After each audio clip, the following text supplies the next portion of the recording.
Salut à tous, on se retrouve dans cette troisième vidéo consacrée à l'application de météo que l'on développe avec React Native. Dans les deux premières vidéos, on a mis en place la récupération des données de l'utilisateur, c'est-à-dire de la latitude et de la longitude. Et dans la deuxième vidéo, on a utilisé ces données pour récupérer la météo du jour grâce à l'API Open Weather Map. Donc pour le moment, comme on peut le voir ici à droite, on affiche seulement la météo du jour. Et maintenant, ce qu'on va vouloir afficher, ce sont les prévisions ici en bas, puisque notre endpoint, c'est-à-dire cette URL, nous renvoie une liste de prévisions de la météo pour les prochains jours. Ici, on peut voir l'endpoint que nous utilisons et une réponse et un exemple de réponse de cet endpoint. Dans cette réponse, on a bien ici une liste, c'est-à-dire un tableau d'objets, et chaque objet correspond à une prévision. DT correspond à date time, et c'est grâce à DT que l'on pourra savoir de quelle prévision il s'agit. Ensuite, on a dans chaque objet, on a weather, et grâce à weather, on va pouvoir afficher, on aura donc une description. Cette fois, on n'affichera pas la description, mais on affichera l'icône, et on aura aussi la température. La température est ici affichée en degrés Fahrenheit, mais grâce aux paramètres qu'on a ajoutés ici, units égale métrique, nous recevrons les températures en degrés Celsius. Donc c'est parti. De la même manière que pour current weather, ce qu'on va vouloir faire, c'est ajouter un composant ici en bas de l'écran pour afficher les prévisions. On peut appeler ce composant forecast et on va lui passer aussi en propriété les données qui correspondent au résultat, c'est-à-dire à la réponse que l'on reçoit depuis notre API. On va créer maintenant ce composant forecast.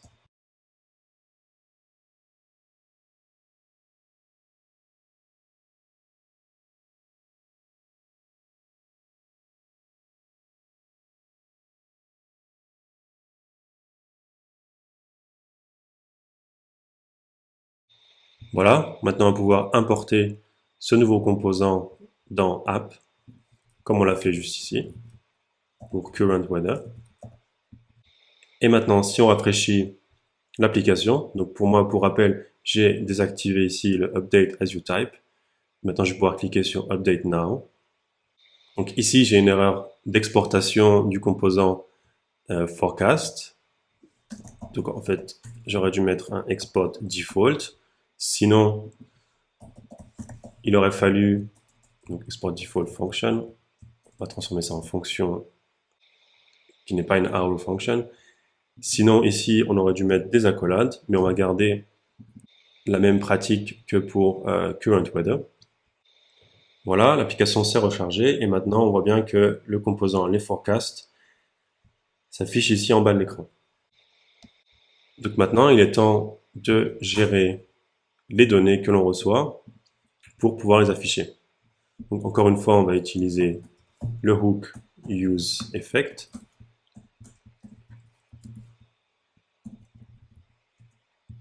Donc à chaque fois que data changera, alors on voudra appeler useEffect que l'on importe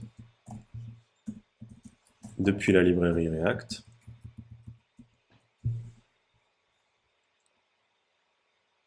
Et maintenant, ce qu'on veut faire, c'est créer un tableau à partir de la liste que l'on reçoit ici depuis notre endpoint. Donc on a déjà un tableau de liste, mais ce qu'on va vouloir faire, c'est améliorer ce tableau pour pouvoir l'afficher beaucoup plus facilement à l'écran. Donc on va juste vouloir itérer sur nos prévisions et grâce à map, on va retourner un nouvel arrêt que l'on peut appeler par exemple forecast data. Et à chaque fois, donc pour chaque prévision, on va vouloir retourner un objet et c'est dans cet objet que l'on va mettre les propriétés que l'on souhaite afficher à l'écran. Donc par exemple, on aura besoin de la date. Donc cette date, ce sera f.dt. Le problème de la date qui est fournie par OpenWeatherMap, c'est que celle-ci n'est pas standard. Il va donc falloir que qu'on la remplace. Donc on va créer une nouvelle date, f.dt multiplié par 1000. Et donc maintenant, la date dans l'objet, ce sera dt. Ensuite, on va pouvoir récupérer l'heure de la prévision. Donc simplement avec date.getHours. La température, ce sera ce sera f.main.temp, comme on l'a vu ici dans la réponse. Donc ici, ce sera toujours dans l'objet main, on aura temp. On pourrait bien sûr aussi afficher température minimum et maximum.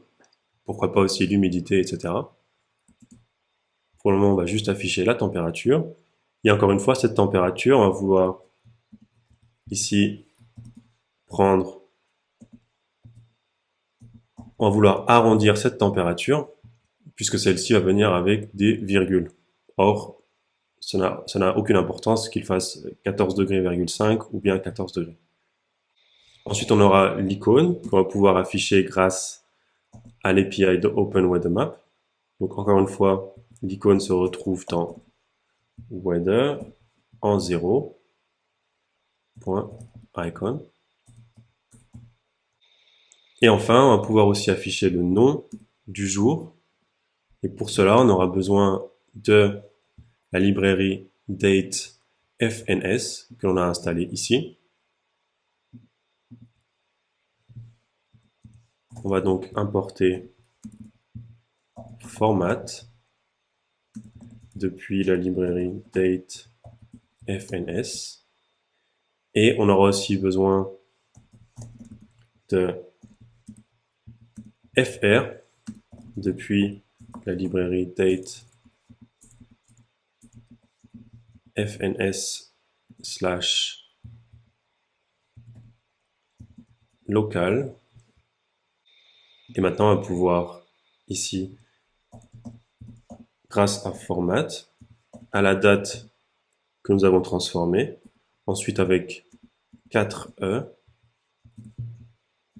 et en dernier paramètre, on aura local2.fr pour traduire ce jour ici en français. Donc on aura par exemple lundi, mardi, etc. au lieu de Monday, Tuesday.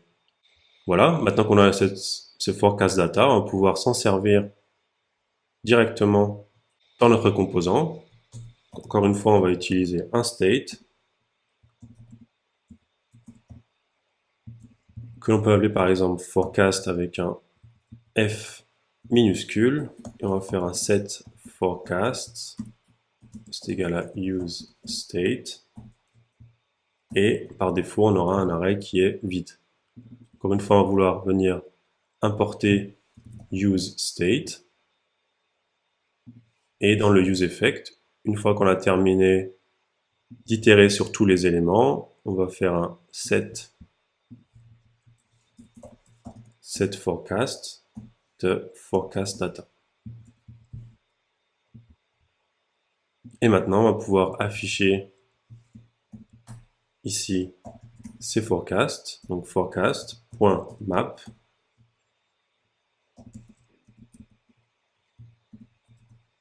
Et pour le moment, on va juste afficher, donc on va utiliser un fragment ici, donc React Fragment, qui permet d'ajouter des éléments children, comme ici, sans créer un nouveau node. On va donc pouvoir afficher ici directement la température, ou plutôt la journée, la température et l'heure. Voilà, si on rafraîchit l'application maintenant, donc on voit que tous les éléments ici s'affichent les uns en dessous des autres, et on a bien donc en premier le nom du jour, Donc là, on a dimanche. Ensuite, on a à quelle heure? À 5 heures. Et on a la température qui sera 13 degrés Celsius. On peut ajouter directement ici degrés Celsius. Sur le design que l'on souhaite réaliser, cette liste de prévisions s'affiche à l'horizontale ici. Et on va pouvoir scroller ici de gauche à droite pour pouvoir voir toutes les prévisions. Donc pour cela, il va falloir que l'on transforme ici notre container en scroll view, que l'on importe depuis la librairie React Native. Ensuite, à scroll view, on va devoir lui donner quelques paramètres. Donc tout d'abord, on va lui indiquer qu'il faut que la liste soit horizontale, sinon par défaut, ce sera vertical. On va désactiver aussi l'indicateur du scroll. Voilà, donc si on recharge l'application maintenant. Donc ici, on voit bien que le scroll est actif. Et maintenant, il va falloir que l'on améliore le style. Donc on va vouloir que nos éléments s'affichent ici en bas de l'écran, mais aussi que ces prévisions soient beaucoup plus lisibles. Donc pour cela, encore une fois, on va créer un nouveau composant. On pourrait l'appeler forecast sans le S, mais ça risque de poser problème. Donc on peut l'appeler par exemple tout simplement weather. Donc là, je vais juste reprendre ce qu'on a fait ici en haut.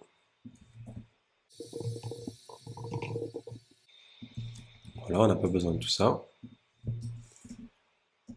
Et maintenant, on va juste retourner donc des éléments, les éléments ici.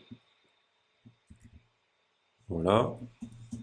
On va utiliser weather et on va lui passer, on peut l'appeler forecast et on va lui passer F donc en propriété et on n'oublie pas d'importer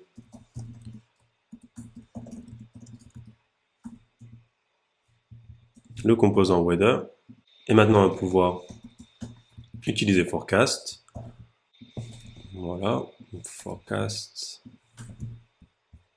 On aura aussi besoin du style, donc stylesheet.create. Et c'est parti. Donc maintenant on va remplacer fragment par view et on va vouloir ici appliquer donc du style à notre container. Donc style est égal à styles.container par exemple. Donc ce container, on va lui donner un background color white, une height de 140, une largeur width de 75, padding vertical de 6, justify content center, align items center aussi, margin right de 10 et un border radius de 50. Voilà, ensuite on va pouvoir ici donc modifier donc hour, on va lui ajouter ici le H pour l'heure. Ensuite, on va vouloir afficher ici l'image, c'est-à-dire l'icône qui correspond à la prévision. Donc pour cela, on va devoir utiliser le composant image de React Native. Donc scroll view, on n'a pas besoin.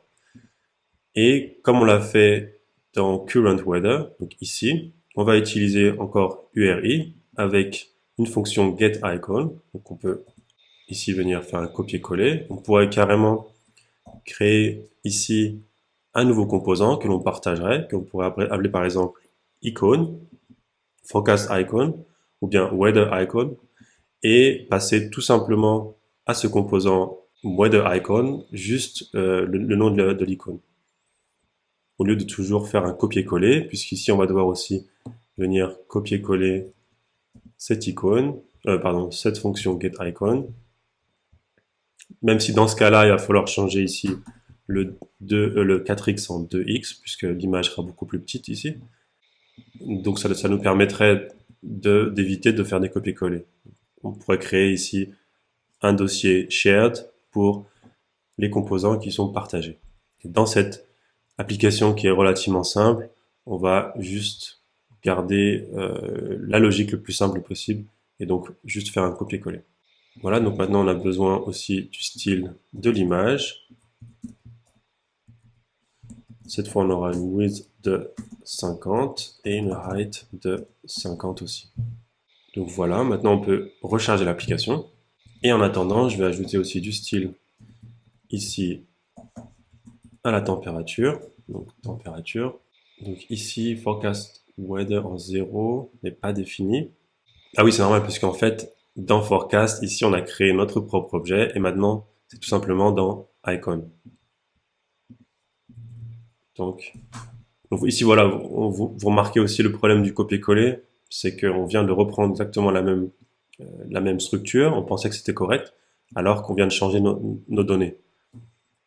Avec un composant partagé, on n'aurait pas du tout pensé à ce weather en 0, on aurait directement écrit notre icon.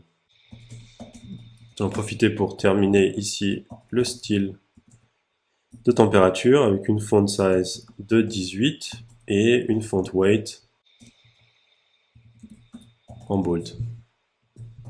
Voilà, maintenant l'application est bien rechargée, on a bien des composants qui affichent les prévisions. C'est quand même beaucoup plus joli qu'avant et maintenant on va pouvoir améliorer la position de ces prévisions puisqu'on les veut tout en bas de l'écran et garder ici la météo du moment qui est plus importante au milieu de l'écran. Maintenant, une amélioration possible, ce serait d'enlever le nom du jour pour le mettre ici, juste au-dessus. Et carrément, en fait, ce serait beaucoup mieux de regrouper. Donc, par exemple, ici, on a plusieurs vendredis, donc plusieurs prévisions.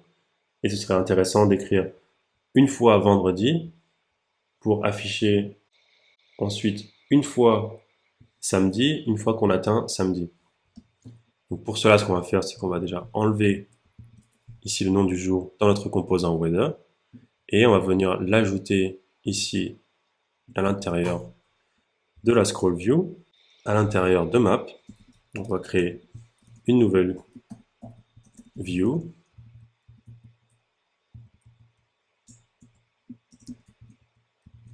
Et on va vouloir afficher le nom ici. On va remplacer forecast par F. Donc voilà, maintenant si on rafraîchit l'application, ici on voit bien que la journée s'affiche, le nom de la journée s'affiche bien juste au-dessus. Maintenant, ce qui serait intéressant de faire, ce serait de regrouper ici ces éléments entre eux. Ce serait un très bon exercice pour vous. Ce qu'on pourrait faire ici, c'est d'ajouter de la logique. Donc, logique pour grouper les éléments par jour, par journée, c'est-à-dire par name. Et maintenant, on va ajouter du style ici à notre scroll view. Donc, on a styles. On peut ajouter le nom scroll. On aura donc une width de 100% et une height de 35%. Ensuite, de la même façon pour current weather, ici on va aussi ajouter une view. On va pouvoir appeler ce style container.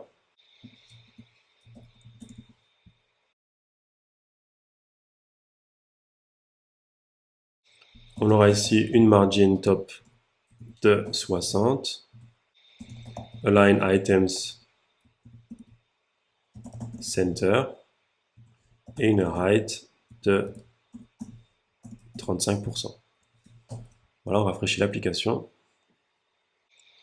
Voilà, l'application s'est rechargée, mais il y a une erreur au niveau du style, puisque ici dans Forecast, on a une height de 35%, et ici dans Current Weather, Ici, ce serait plutôt 65% et non pas 35%. Et voilà, l'application est maintenant terminée. On a bien nos prévisions ici en bas de l'écran. Et en bonus, on va pouvoir maintenant faire ensemble le regroupement ici des prévisions. Donc la logique pour grouper les éléments. On verra ça dans la prochaine vidéo.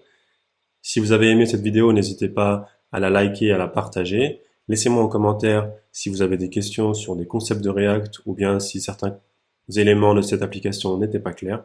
À bientôt.